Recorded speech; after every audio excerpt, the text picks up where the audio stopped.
morning and welcome to the filmmaking seminar of the Expose Yourself series. I'm Rosie and this is David, and today we'll be hosting your seminar. This morning we're very privileged to have three respected filmmaking figures join us. They'll be sharing their experiences, providing an insight to their crafts, and hopefully providing an introduction to the filmmaking world. Of course, there will be an opportunity for the audience to ask our guests questions at the end, but for now, without further ado, let's introduce our guests.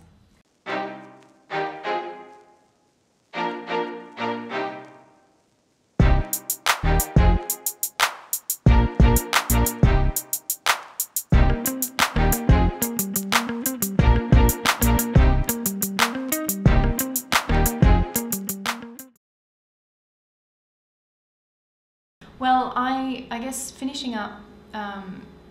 the study period is, it's exciting because all of a sudden you're getting the opportunity to leave everything you've been told and thinking about and wondering about and get out there and have a shot at it and see what it's all about.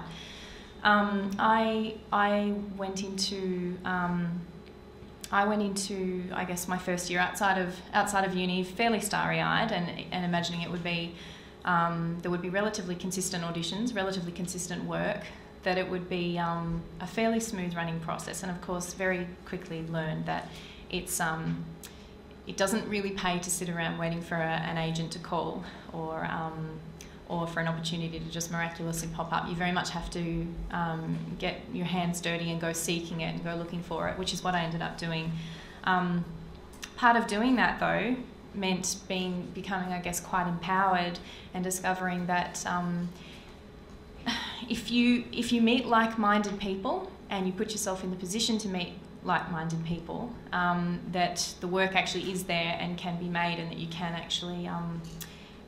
actually go and put into practice all those wonderful things that you've spent the last 3 or 5 or however many years it might be learning. I think in the creative world, whether it's in the commercial aspect or artistic, of course it's easier. Everything is easier because you can walk down Swanston Street now and look at a band's clip on YouTube 5 minutes after it's been put on there. It's the same with films, same with short films, and it's all about awareness and things being noticed, talked about. You can never ever get away from word of mouth, which is the most important communication device ever and will remain so, because you still need someone to tell you to go and look at that on the computer. And what's really sad is that I often talk about Australian films to, say, my barber or someone in a shop, or the guy who I buy the newspaper at the newsagents down the road. They go, "Oh, we haven't heard about that." And I'm thinking, oh my God, the poster's on the bloody tram and it's been on the radio and something like it's still a big deal to get noticed. It's all about awareness and making sure that someone hears about it, and that's still a big issue. However, it's a lot easier to get things out there. I will say this, no amount of screenwriting courses or reading books or any of that is going to help you come up with a great concept. That's got to come from an internal place. So for starters, you need to have a strong idea that's going to work on screen, and you've got to make sure it's actually for screen and not something that'd be great on a stage play or great for television, but something that really needs to be shown in 90 to 100 minutes at a film. You've got to make sure it's worthy of an audience spending $17 to come and see it, or downloading it for $5. So a good idea, which then should kind of instigate good characters. And I think that for me, that's what I'll start with. And if the idea is not strong enough in the film, then I'll put it away for a couple of years and come back to it. And then, and if that doesn't work, then I'll just throw it away. There are opportunities out there, say Film Victoria, Screen Australia's development funding, production funding, and in my years, ever since I've been applying and putting in numerous applications in.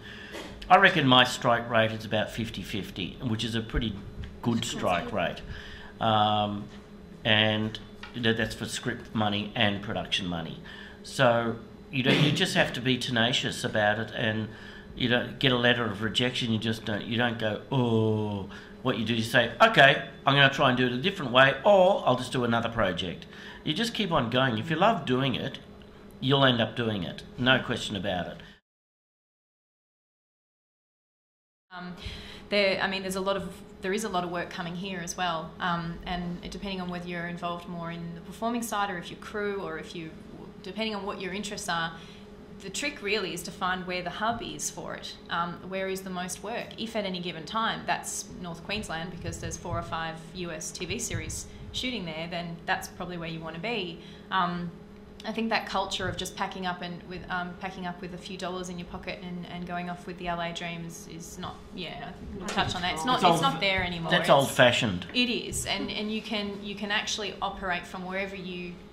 You can operate from wherever you want to, provided that you're willing to find the work and chase the work and apply long distance for the work and be ready to move and be ready to to roll with it. I think that's more what it's about, being sort of a gypsy of sorts, if you like. Well, like I've travelled quite a lot and I spent a good chunk of time in LA, and it's very global now. I've got friends all around the world and Europe that are filmmakers, and you just don't feel that Hollywood need anymore necessarily. Plus they're really struggling. I mean, a couple of my director friends are, definitely coming back home. Television has kind of calmed down a lot. So yeah, I just think it's a lot more global now, and we're not so fussed about that kind of Hollywood dream.